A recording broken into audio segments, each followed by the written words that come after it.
Hi, I'm Dave Rowland, the Director of Litigation for the Freedom Center of Missouri, and today I wanted to tell you about a very important case that I'm going to be arguing next week at the Eighth Circuit Court of Appeals in St. Louis. If you don't know anything about the Freedom Center, we are a nonprofit, nonpartisan organization dedicated to the goals of securing individual liberty and also transparent, constitutionally limited government. One of the elements of the Constitution that we work to defend is the Fourth Amendment. And the Fourth Amendment guarantees us that we cannot be subject to unreasonable searches and seizures by government officials. The Fourth Amendment specifically emphasizes the importance of police having probable cause before they can interfere with a citizen's liberty or intrude upon their property. But what if the government had a law that said police can seize you or search you or your property even if they don't have probable cause at all? Well, that's the issue that's being raised in Calzone versus Hawley. This is our first case going in front of the Eighth Circuit Court of Appeals. Our client, Ron Calzone, is a rancher who lives down in rural Missouri. He has horses and cattle on this ranch, and he uses a large truck to transport feed and other items that are useful for his ranch. So one morning in 2013, he was out driving on a highway, minding his own business, obeying all traffic laws, and all of a sudden he saw lights behind him, and it was a highway patrol officer that pulled him over. The officer walked up to the cab of the truck, and Mr. Calzone said, "I'm sorry, officer, why did you pull me over? I wasn't aware that I was speeding. I don't think I was doing anything wrong." And the officer says, "No, I didn't observe you violating the law in any way. I just didn't recognize your truck and wanted to take a look." Well, Mr. Calzone says he's a hard-headed constitutionalist. He has no intention of allowing an unconstitutional search of his vehicle. And the officer says, "But there's a law in Missouri that says that we are allowed to search and stop vehicles with or without probable cause to believe that they've done anything wrong."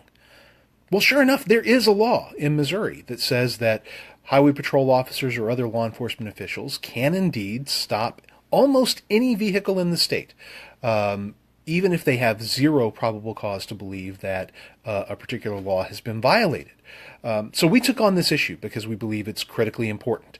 If the probable cause requirement is stripped out of the Fourth Amendment, then it opens the door to all kinds of abuses by our government. And so we took on Mr. Calzone's case, and we've been fighting it for the last couple of years. One of the things that's important in this case is the government is trying to argue a couple of things. One is that anyone who drives a vehicle that Missouri law defines as a commercial vehicle is a participant in the commercial trucking industry. Now, if you're not familiar with the trucking industry, these are the professionals who transport goods and people across state lines using large vehicles, and they do this as their job. This is their profession.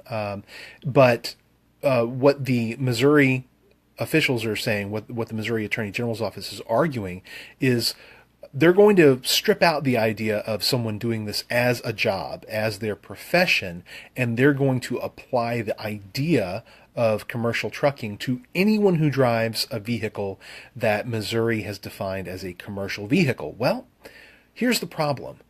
If you own a half-ton pickup truck, even if you never use it for business purposes, even if you never haul any sort of cargo in it, under Missouri law for at least 60 years, that's a commercial vehicle. If you own a compact or an economy class car and you regularly use it to transport anything that can be bought or sold, under Missouri law, that's a commercial vehicle.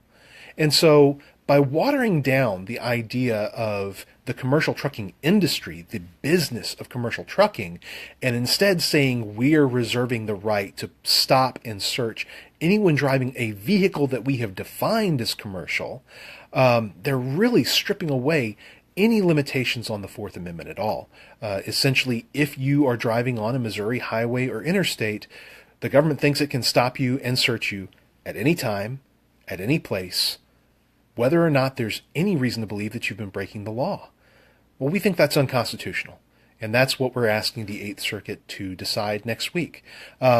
This is one of our most important cases so far, not just because of the subject matter, but because of the potential reach of the outcome.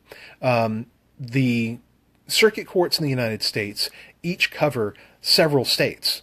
So unlike a Missouri Supreme Court, where a decision from that court only affects the state of Missouri, if you win a decision in the Eighth Circuit Court of Appeals, that means that the impact of that decision affects Minnesota, Iowa, North and South Dakota, Nebraska, Missouri, and Arkansas, and Iowa.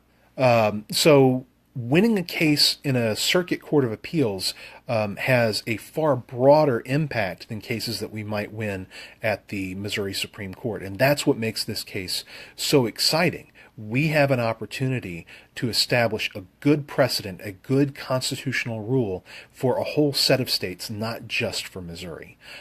So again, this argument is going to take place in St. Louis next week, April 6th at 9 o'clock in the morning.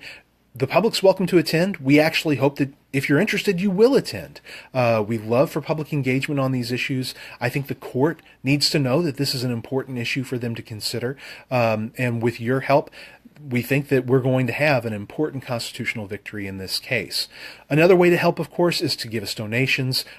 We only operate on donations, and we can always use the help. So if you're interested, please go to our website at mofreedom.org.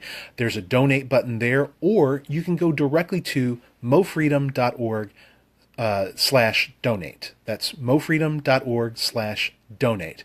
No amount is too small. No amount is too big. Any help you can provide to us would be greatly appreciated. Thanks very much. And if you have questions, go ahead and drop them in the comments, and I'll try and respond at a later time. Thanks very much.